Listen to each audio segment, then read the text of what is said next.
Vamos abrir a nossa Bíblia. Primeira carta de Pedro, capítulo 1. Vamos dar início. Versículo de número 1 e 2. Vamos começar pelo versículo 1 e 2. Primeira carta de Pedro, capítulo de número 1, versículo 1 e o versículo 2. Louvado seja o nome do Senhor. Vamos ler a palavra de Deus. 1 Pedro, capítulo 1, versículo 1 e 2.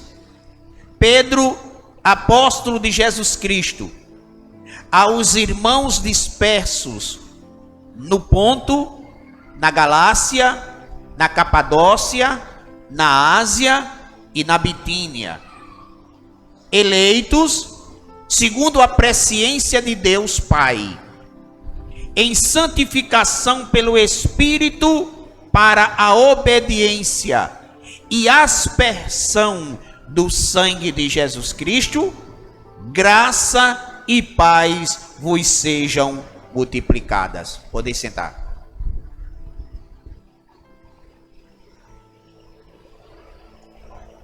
A carta de Pedro começa com ele se identificando, porque toda carta ela tem um remetente. O que eu acho curioso aqui, nas cartas, de uma forma natural, a pessoa deixa para assinar o nome no final. Depois que você redige toda a carta, escreve, no final você bota saudações fulano de tal. Aqui, primeiro, é dado o nome do remetente. Por que isso?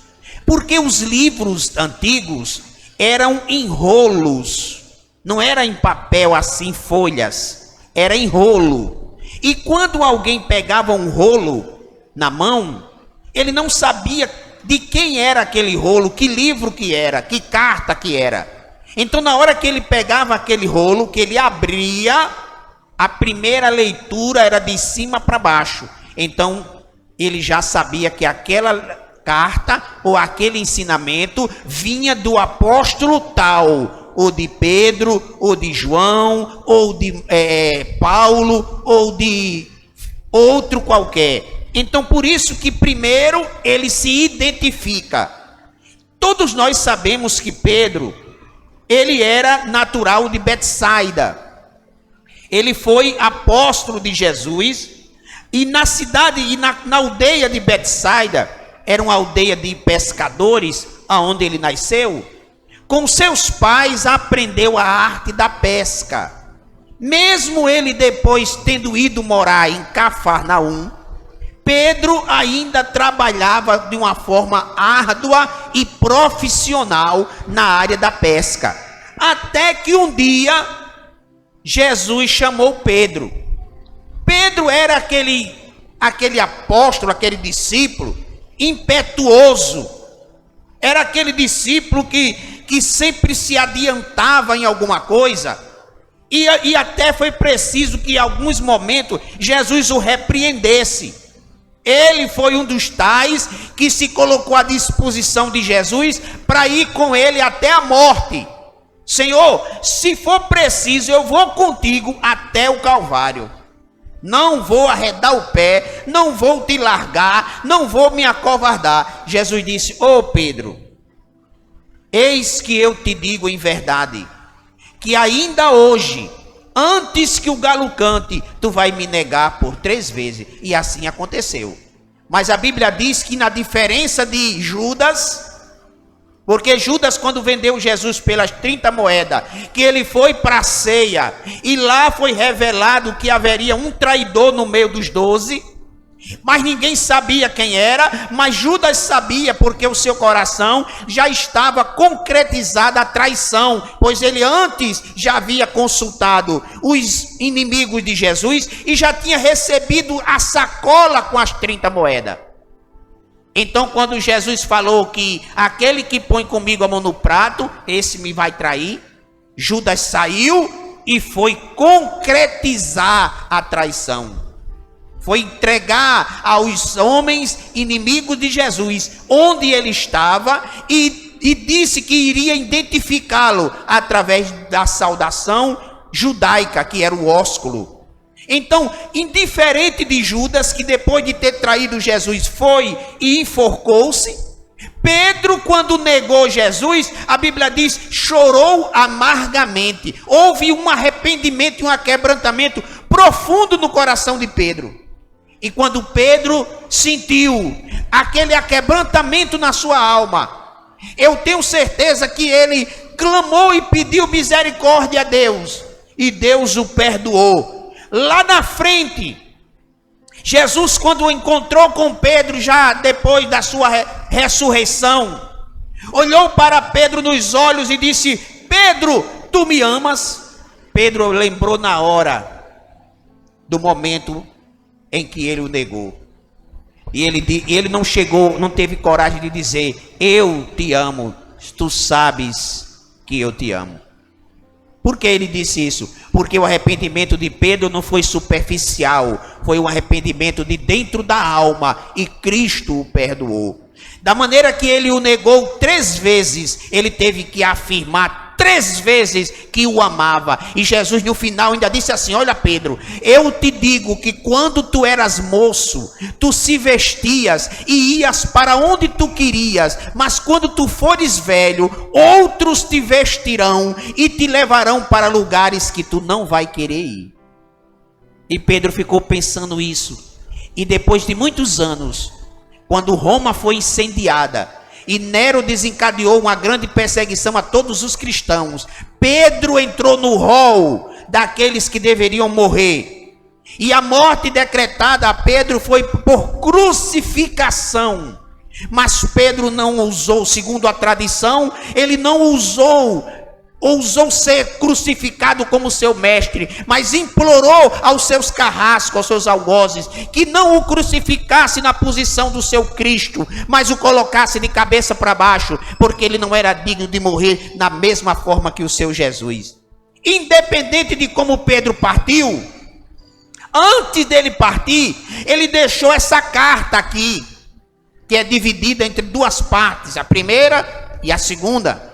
Essa carta ele deixou endereçada aos judeus da diáspora. O que era diáspora? Era a dispersão dos judeus quando eles eram atacados por nações estrangeiras. A primeira diáspora foi pela Babilônia, e a segunda diáspora foi quando Tito, general romano, no ano 70, invadiu Jerusalém e expulsou todos os judeus, queimou a cidade, arrasou, foi uma destruição só. A Bíblia diz que naqueles dias as mulheres grávidas não podiam sair da cidade para colher comida, ninguém entrava, ninguém saía, porque o general Tito cercou a cidade. E lá a comida acabou tudo dentro da cidade, e as mulheres grávidas eram abordadas nas ruas, suas barrigas abertas, seus filhos devorados, porque não tinha mais comida para poder as pessoas se saciarem. Houve um derramamento de sangue terrível. Por isso que Jesus disse: não ficará pedra sobre pedra que não seja derribada. Então, depois daquela invasão a Jerusalém, muitos judeus foram embora, sumiram, porque a perseguição foi ferrenha contra eles. E muitos deles moraram longe, distante da Palestina, das suas terras. Então era chamado judeus da diáspora, da dispensação. E esses judeus, eles continuavam na fé, eles continuavam na obediência, mas eram judeus muito perseguidos, era muita pressão. O imperador romano, que coordenava com aquela nação toda, com aquelas terras, pressionavam eles a adorar os seus deuses pagãos. A divinização do próprio imperador obrigava eles a adorarem como um deus. E eles não aceitavam, porque como judeus, eles só adoravam a um único e verdadeiro Senhor. E esses crentes, diferente de hoje, eles viviam, irmãos, oprimidos, perseguidos. Eles viviam no sofrimento, na angústia, não tinham liberdade. Então Pedro agora escreve essa carta para eles, para alimentá-los a fé, para renovar a confiança, para saber que eles não estão só, mesmo distantes, mesmo abandonados por muitos, mas o Senhor tem estado com eles 24 horas por dia. Então, a primeira coisa que eu vejo aqui é que Pedro ele diz o seguinte: eu, apóstolo de Jesus Cristo, escrevo aos irmãos que estão na diáspora, aos irmãos dispenseiros, tanto na cidade, tanto nas terras de Ponto, como da Galácia, da Capadócia, da Ásia e da Bitínia. Então, todos esses irmãos, eles precisavam de uma palavra de ânimo de alguém. Eles precisavam de um reforço. E esse reforço não poderia ser dado de uma forma presencial, porque Pedro não podia ir lá, Pedro não podia estar lá, mas a carta iria lá, porque o mensageiro levaria da sua mão para a mão desses irmãos. E quando essa carta chegou lá, que foi lida, eu creio que houve choro, houve abraço, houve glória e louvor, porque o teor dessa carta é algo tremendo e edificador para qualquer crente, irmão. Principalmente você que está almejando o céu, porque quando o crente almeja o céu, ele começa a passar luta. Quer passar luta? Deseja ir para o céu. Eu quero ir para o céu, pastor, eu quero ir para o céu. O que é que eu tenho que fazer para ir para o céu? Obedeça aos ensinamentos de Cristo. Pronto, começa a luta por aí. Porque você tem que negar a si mesmo. Você tem que se privar de muitas liberdades que o mundo oferece. Você tem que ter um compromisso com Cristo e com a igreja. E é isso que está justamente impedindo de muitos cristãos herdarem a vida eterna. É isso que está impedindo. Porque as pessoas acham que servir a Deus é do jeito delas. Deus não aceita você como você é. Eu já vi muitos pregadores na internet dizendo isso. Deus te aceita como você é. Mentira! Porque se Deus aceitasse você como você é, então Cristo teria morrido na cruz em vão. Deus aceita você como Ele quer, como Ele determinou na sua palavra. Arrependido, convertido, santificado, vivendo uma vida de um padrão cristão, aonde o mundo te respeite como crente. Te veja como realmente um crente, uma serva de Deus, um servo de Deus. Aonde você chegar, você é um crente de testemunho. Quem te conheceu promíscua, cheia de palavrão, cheia de imundícia, andando nua por aí, hoje olha para você, vê você bem vestida, bem comportada, uma mulher de Deus, abandonou a vaidade, abandonou a pornografia, abandonou a imoralidade, abandonou a gíria, abandonou o palavrão, abandonou as coisas que o mundo oferece. Hoje é uma nova criatura em Cristo Jesus. As pessoas te respeitam por aquilo que você é, não por aquilo que você prega.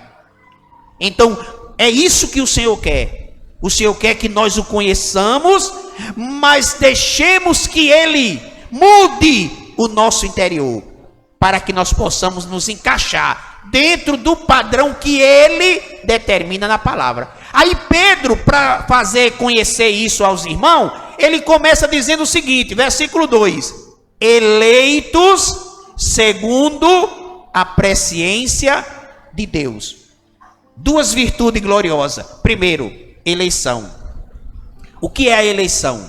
A eleição é a escolha de Deus para morar no céu. Você não escolhe a Deus. Deus é quem escolhe você. Não foste vós que escolhestes a mim, mas eu quem escolhi a vós. Se não fosse Deus te escolher, tu nunca acharia a salvação, nunca. Se Deus não te escolhesse, tu nunca encontraria a porta de vida eterna, nunca. Porque o homem é incapaz de entender os mistérios de Deus que ele reservou. Mas ele revela ao homem através do seu Espírito Santo. Porque quando Adão pecou no Éden, caído, gerando em si a natureza pecaminosa e a condenação para a raça humana, Deus disse assim: eu vou levantar um que pisará na cabeça da serpente. Ela vai lhe ferir o calcanhar, mas ele vai lhe pisar a cabeça. Ele estava apontando para onde? Para a cruz. Quando Jesus estava na cruz, ele foi furado no seu lado. Mas no terceiro dia, ele ressuscitou em glória. O diabo só teve a alegria de vê-lo expirar e morrer. Mas ficou decepcionado quando viu abrir a tampa do túmulo e ele ressurgir vivo para a glória do Deus Pai. Deus, sabendo que o homem nunca se salvaria, nunca mais encontraria a porta de salvação, nunca mais estaria na posição que Deus quer para ter direito à vida eterna, ele mandou seu filho como a última aliança. Jesus, na Santa Ceia, ele disse assim, quando ele pegou no pão, depois pegou o cálice e disse: este sangue é o sangue da nova e eterna aliança. Aí agora ele vai fazer aliança com quem? Faz aliança agora com seu próprio filho, através do sangue dele. Essa não é quebrada, sabe por quê? Porque é a única porta de vida eterna, é Cristo. Por isso que Pedro diz aqui: vós, irmãos, mesmo desprezado, perseguidos, humilhado, rejeitado, mas fostes eleitos segundo a presciência de Deus. O que é presciência? Conhecimento antecipado. Deus sabia que você estaria aqui? Sabia. Mas o que foi que ele fez para você estar? Nada. Só deu a você a oportunidade de estar. E a você caberia estar ou não, de acordo com o seu desígnio. Deus conhece tudo o que acontece, mas não intervém em nada. A única coisa que Deus determina de uma forma contundente é a salvação de um povo. Essa sim, é a predestinação que a Bíblia ensina, que é a salvação de um povo. Esteja eu neste povo ou não, haverá um povo que vai entrar no reino do céu. Aí eu não sei se é você, eu não sei se sou eu. Isso vai depender do andar da carruagem e do meu querer e do seu querer. Você quer ir para o céu? Claro, pastor, quem é que não quer? Mas será que é do jeito que eu quero ir? Primeiro eu tenho que me entregar a Cristo Jesus, confessá-lo como meu Senhor e Salvador. Segundo, preciso crer que meus pecados foram perdoados, nenhuma condenação há mais. Terceiro, eu preciso mudar de vida. Eu não posso aceitar a Cristo e viver na mesma prática da velha natureza. Eu tenho que mudar de vida. Paulo disse que é como tirar uma roupa suja e vestir uma roupa limpa. Terceiro, eu preciso me batizar nas águas.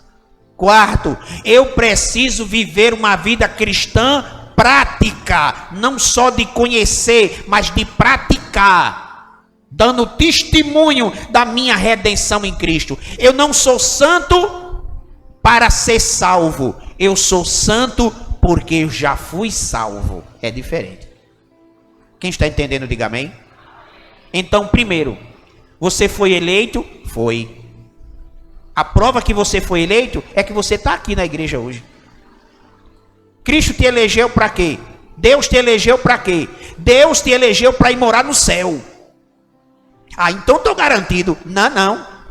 A eleição não está baseada em você, está baseado em Cristo. Me explique direito, pastor. Deus me chamou para ir para o céu. Então, por que eu não posso ir para o céu? Pode. Se Deus te elegeu para ir para o céu, você vai para o céu, mas em Cristo. A eleição está em Cristo, não em você. Porque se fosse assim, a palavra que Paulo disse que a salvação não é por meio das obras, ela estaria mentirosa. Porque Deus não te elegeu baseado no que você é, no que você tem, no que você vai ser. Não, Deus te elegeu em Cristo. Ou seja, eu quero que você vá para o céu. Senhor, Agora tu tem que aceitar a meu filho como Salvador. Porque a eleição, ela está em Cristo. Quem está entendendo, diga amém. Porque tem gente que diz o seguinte, que uma vez que foi salvo, eu aceitei Jesus, pastor. Então, eu interpreto que Jesus Cristo me escolheu para ir morar no céu. Então eu posso me desviar, eu posso ir para o mundo, eu posso fazer o que eu quiser. Quando chegar o tempo determinado, Deus me resgata de novo, porque eu fui eleito para ir para o céu. Vai nessa. Essa é uma doutrina antibíblica. A Bíblia não garante salvação fora de Cristo para ninguém. Se você rejeita Cristo, você é rejeitado. Se você se entrega a Cristo, você é abraçado. Porém, você não pode permanecer nas práticas da velha natureza. Jesus disse a Nicodemos: se tu não nascer de novo, não entras no reino do céu. Então, o fato do pastor Antônio ter sido eleito por Deus para ir morar no céu, não me dá garantia de que se eu me desviar, eu vou voltar no tempo determinado, mas não vou me perder. Não garante isso, por favor. Não pense desse jeito, não. Se eu me afasto do evangelho, é uma decisão que eu tomei, como Adão tomou de comer o fruto. Isso vai me gerar uma consequência, como gerou para Adão quando ele comeu do fruto. Deus disse que se o homem pecar, a alma que pecar, essa morrerá. Quando ele fala morrerá, ele não está falando da morte natural não, porque a alma não morre.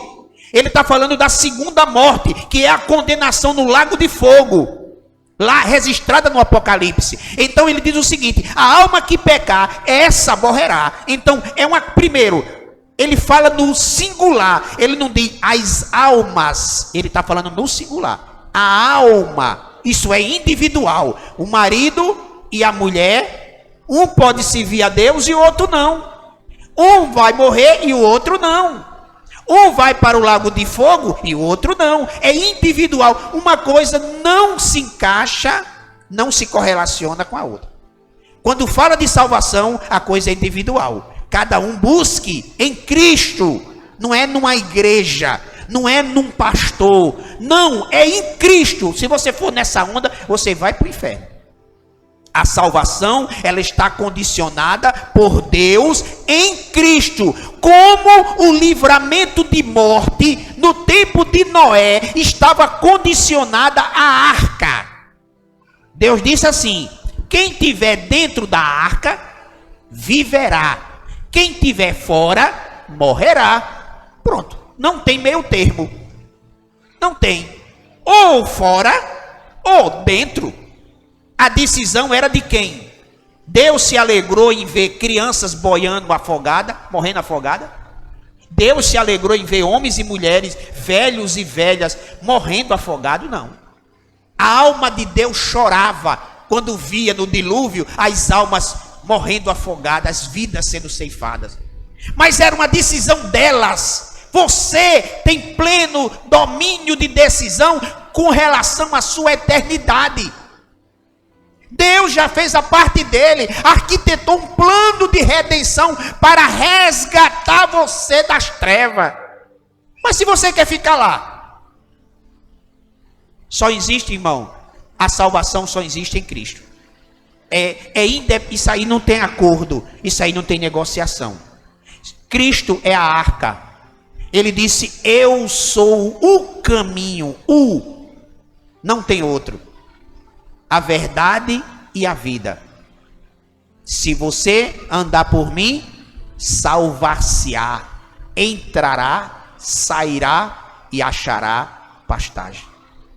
Por isso que Pedro fez questão de que os irmãos da diáspora soubessem que eles foram eleitos pela presciência de Deus. Deus de antemão arquitetou o plano de salvação para eles, como fez para mim e fez para você. Agora eu quero ser salvo? Eu quero? Deus não pode fazer nada se eu não quiser. Aí ele diz aqui, ó. A presciência de Deus Pai, ele usa aqui a trindade. Primeiro ele diz que o Pai ele nos elegeu baseado no seu pré-conhecimento.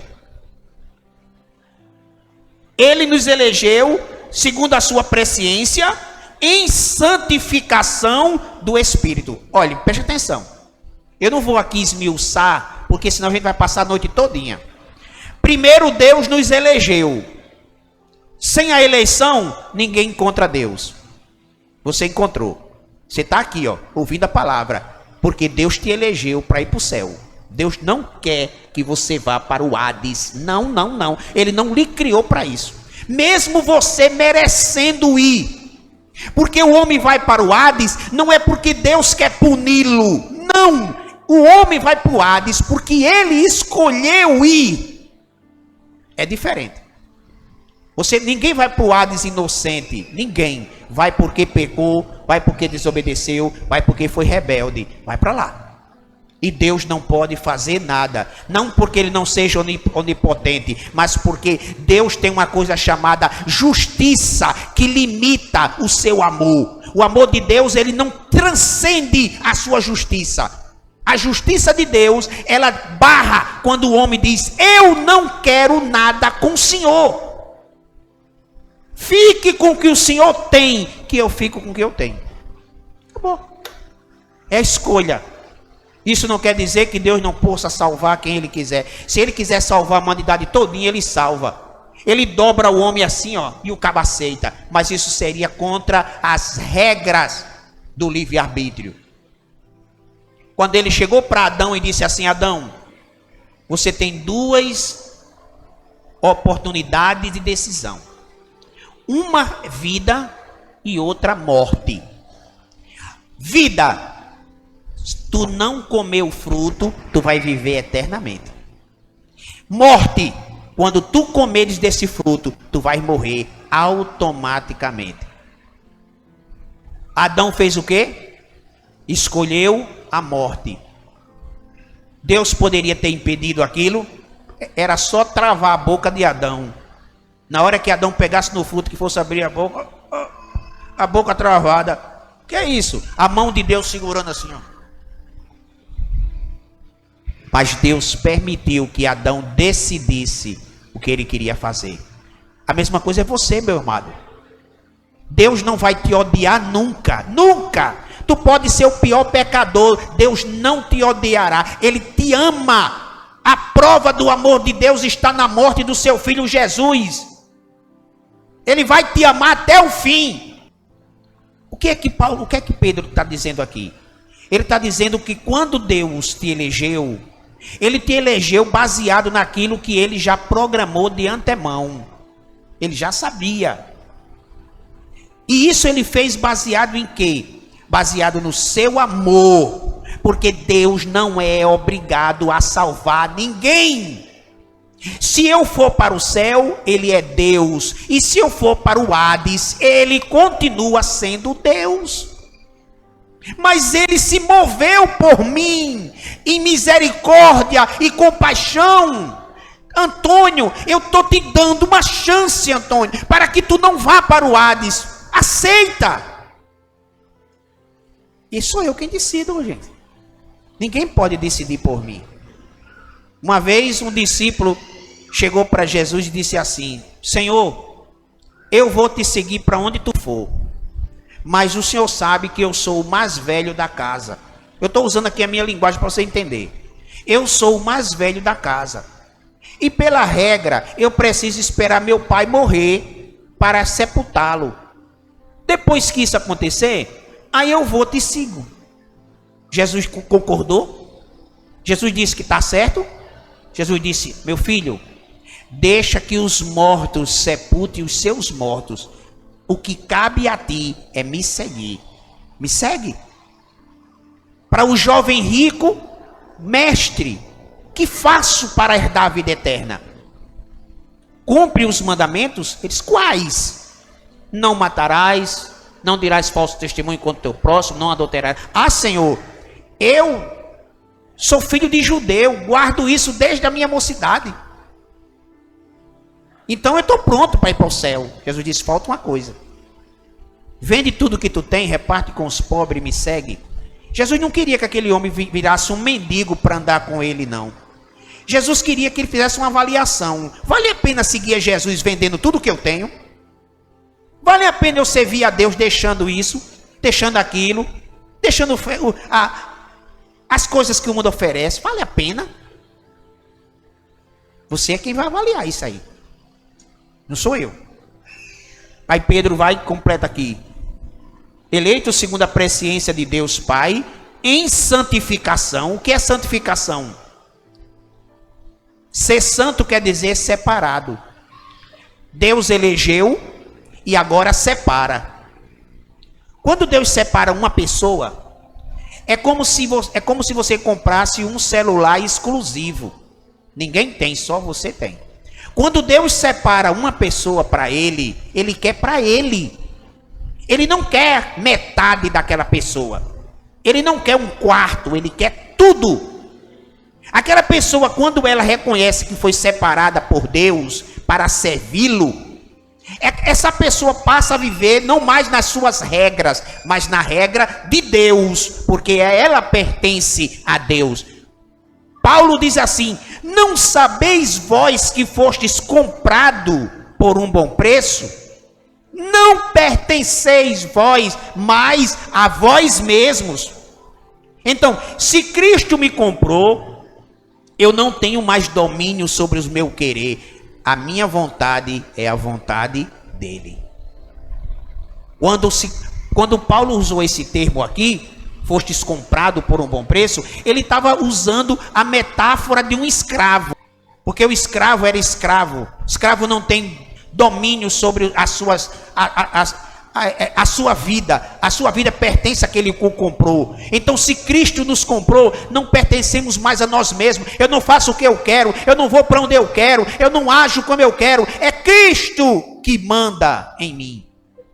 Então, eleitos segundo a presciência de Deus Pai, em santificação do Espírito. Quem é que santifica o crente? É o Espírito Santo de Deus.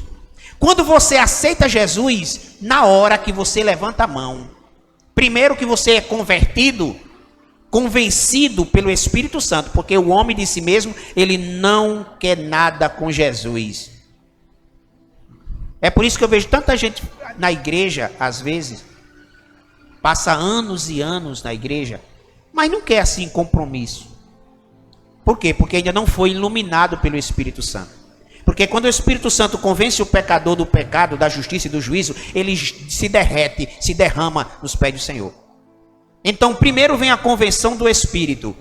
Depois que você se converte, o Espírito Santo desce sobre você e vai administrar de dentro para fora. Ele vai tirar de você, com a sua parceria, porque o Espírito Santo, ele não vai trabalhar só. Ele precisa que você esteja disposto a ser transformado. Porque se você não quiser ser transformado, você vai ficar um crente deformado, reformado, mas nunca transformado. Eu conheço pessoas evangélicas que têm mais de 10 anos dentro do evangelho, mas continua falando palavrão, continua cobiçando, continua se prostituindo, continua fazendo as coisas erradas. Nunca se escandalize com alguém na igreja, seja um pastor, cantor, mestre em teologia, seja lá quem quer que seja. Ah, fulano está no pecado. Ah, fulano adulterou. Ah, o pastor fulano de tal fez isso. Ah, o pastor... Se escandalize com isso não, gente. Isso aí são pessoas que nunca nasceram de novo. Entraram na igreja, entraram no evangelho, mas o evangelho nunca entrou neles. Porque quem nasce uma nova criatura tem falha, tem defeito. Pode até pecar, mas não fica caído, porque o Espírito Santo que está nele, levanta ele e faz ele uma nova criatura de novo. Porque isso não depende de nós, depende do Espírito de Deus. Porque se depender de nós, nós nunca seremos nova criatura. Nunca! Eu duvido, eu desafio qualquer crente a aceitar Jesus e com as suas forças se libertar do erro. Se liberta nunca. Se você está liberto de alguma coisa, é porque o Espírito Santo de Deus transformou você de dentro para fora. Senão você ainda estaria do mesmo jeito, mesmo carregando uma Bíblia desse tamanho aqui, ó. Bíblia desse tamanho. Mas você continuava mentindo, roubando, enganando, se prostituindo, falando que não presta, vivendo uma vida errada. Porque só conhecer não liberta, você tem que ter o Espírito Santo. Por isso que Pedro disse: nós fomos eleitos segundo a presciência de Deus para a santificação do Espírito. Através da santificação do Espírito vem sobre nós a obediência a Deus, através da aspersão do sangue. No Velho Testamento, quando o homem pecava, para não morrer, ele levava um animal para morrer no lugar dele. O sacerdote sacrificava aquele animal no lugar daquele cara, ou daquela mulher, não importa. E o sangue daquele animal, ele molhava os dedos e salpicava sobre aquela pessoa. Quando Deus via o sangue naquela pessoa, ele perdoava e tirava a sentença de morte que estava sobre ele. Lá no Egito, quando o anjo da morte passou para matar os primogênitos, qual foi a ordem que Deus deu a Moisés? Que Moisés deveria fazer o quê nos umbrais da porta? Passar o sangue do cordeiro. Então, aqui está falando de aspersão do sangue. Cristo, quando morreu na cruz, ele poderia ter morrido antes da cruz, porque Jesus sofreu vários atentados a pedradas. Ele em Nazaré queriam jogá-lo de uma montanha embaixo, de uma barreira embaixo. Era para espedaçar. Jesus ia ficar só o bagaço lá embaixo, mas não tiveram esse poder. Escapou. Quando ele era criança, Herodes tentou matá-lo, determinando a morte de todas as crianças de 2 anos para baixo. Aonde Jesus estava? No caminho do Egito. Não morreu. Mais na frente, Jesus Cristo sofreu a perseguição dos soldados romanos quando foram pegá-lo lá no Getsêmani. Tudo armado de espada e de varapaus. Não morreu. Levou 40 chibatadas dos romanos. Não morreu. Carregou um patíbulo nas costas de mais de 20 quilos. Não morreu. Ele tinha que ir para a cruz e o sangue tinha que ser derramado. Porque foi assim que Deus determinou para a minha e para a tua salvação. A aspersão do sangue. Amém, irmão? Você está entendendo? Primeiro ele usa o Deus Pai. Depois ele usa o Espírito Santo. E por último ele usa o Jesus Cristo com seu sangue. O Pai na eleição, o Espírito Santo na santificação e o Cristo Jesus na aspersão do sangue. Irmãos, eu quero só encerrar dizendo uma coisa. A decisão é nossa. Deus fez tudo o que podia fazer para hoje nós termos direito à vida eterna. Mas infelizmente a única coisa que ele não pode fazer é me obrigar, nem lhe obrigar a viver o Evangelho. Mas eu digo a você mais uma vez: a arca é Cristo. Ou você entra, ou você fica fora. Deus não vai poder fazer mais do que isso. Ele não vai poder fazer, não é questão de poder, é questão de querer. Ele não vai fazer mais do que isso. Ele deu o seu filho por você. Te elegeu. Tu sabe o que é ser eleito por Deus? É um privilégio muito grande. Repito, o fato de você estar aqui nessa noite ouvindo essa palavra é porque Deus te elegeu para ir para o céu. O que você quer mais? Agora faça que nem o hino. O que queres que eu te faça? O que é que você quer que ele faça mais? Te elegeu, deu o filho dele, verteu o sangue, perdoou teus pecados, coloca o Espírito Santo dentro de você para te santificar.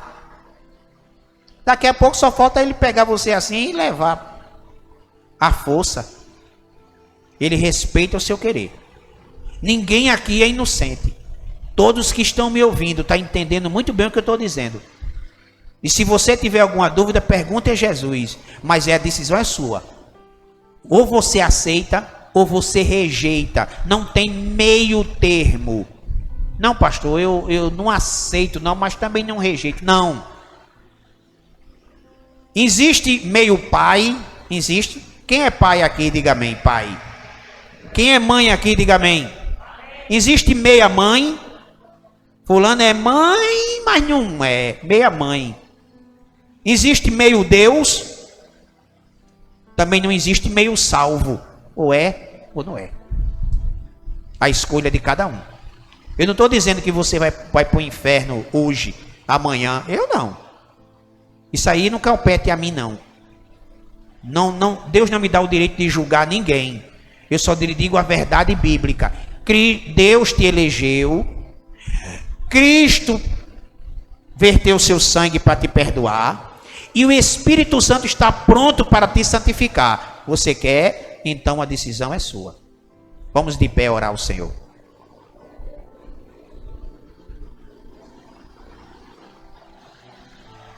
Vamos pedir a Deus que Ele venha a cada dia nos preparar, trabalhar em nossos corações. Próximo domingo nós vamos continuar sobre os privilégios do crente. Vamos falar sobre os privilégios.